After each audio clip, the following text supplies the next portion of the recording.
Help me hit 7,000 subscribers. Support the video with a like and share your thoughts in the comments. I read everyone. Thank you. I never thought a phone call could feel like a punch to the chest. But that night, it did. My name is Finley Finn Harper. I'm 38, and I've been married to Lila Mae Harper for 10 years. We've had our fair share of ups and downs, like any couple. Bills, work stress, and the occasional misunderstanding. Nothing I couldn't handle. But nothing, absolutely nothing, could prepare me for 2 a.m., the night Lila called me. I was half asleep when the phone buzzed against the nightstand. Groaning, I rubbed my eyes and picked it up. "Hello," I mumbled, my voice thick with sleep. Her voice was quiet, almost strangled, and it immediately set my nerves on edge. "Finn, I'll be late. Don't worry." The pauses between her words made my stomach twist. Something was off. Then, before I could ask what was happening, a deep male voice came through the line, low and unmistakably close to her. Lila gasped softly. Finn. I froze. My heart sank. 1,000 thoughts collided at once. But I didn't panic. Not yet. I let the silence hang for a beat before responding. Calm and almost casual. "No rush. I'll use this time to call Milo's wife." The reaction was instant. I heard her intake of breath, sharp and shallow, and then the male voice. He panicked too. The sudden tension in the room was almost audible through the phone. I could hear the scramble, the rustle of furniture, the hurried shuffling of feet. They weren't ready for me to know. "Finn, no, it's not what it sounds." Lila started, but I cut her off gently. Calmness was my weapon now. I didn't need to yell or accuse. I just needed to see how far this went. I could imagine Milo, the other man, realizing he'd been caught in the spotlight. I could hear his hesitation, the fumbling for words, the fear of being exposed. We can talk about this tomorrow," I said softly, almost soothingly, letting the weight of my quiet composure settle in their panic. Lila stammered again, trying to find an excuse, but her voice was small, scared.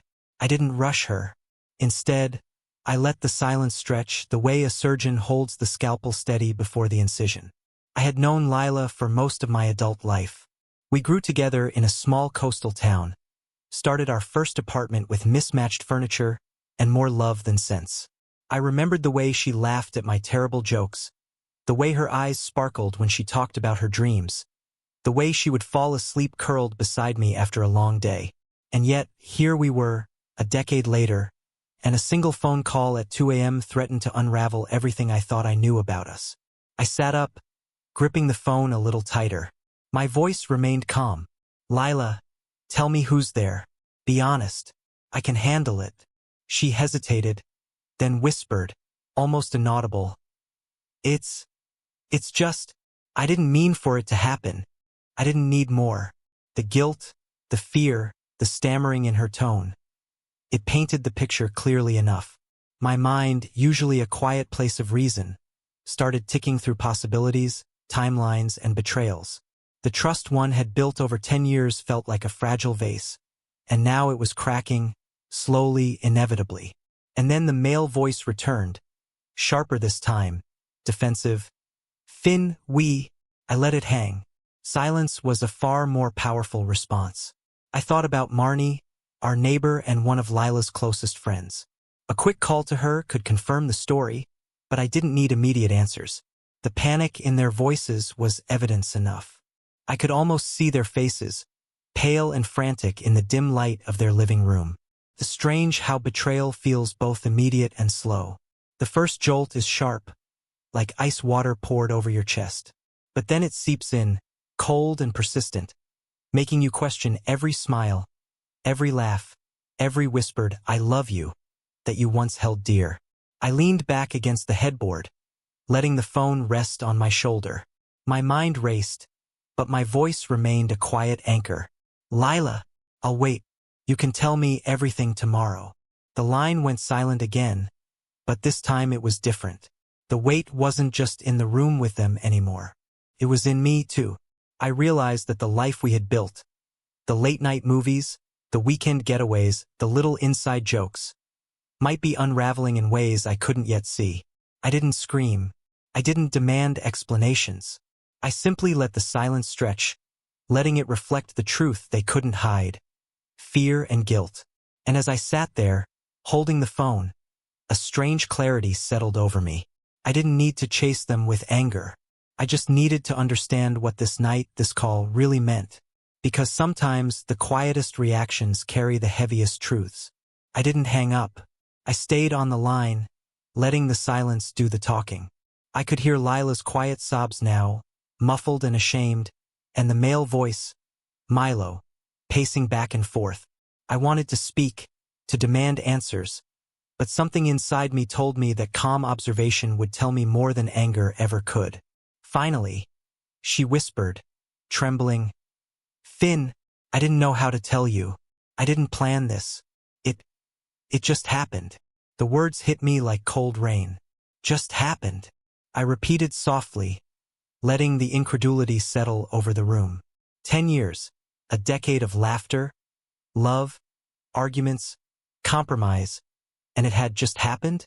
I could feel a strange mix of fury and sadness rising, but I held my tone steady. I wasn't going to give them the satisfaction of panic on my side. "You're going to have to be honest with yourself now, Finn," she said, voice quivering. I think I've made a mistake." I didn't answer immediately. I closed my eyes and let the silence stretch. My mind ran through every detail. The late nights at work she claimed, the girls' nights that seemed harmless, the small lies I had ignored in the past. All the little cracks had led to this chasm. Finally, I spoke, calm but firm. "Lila, mistakes don't define us. Choices do. And the choice you made tonight, calling me at 2 a.m. with him in the background, that was your choice. Not an accident, not a slip. A choice." The line went quiet again.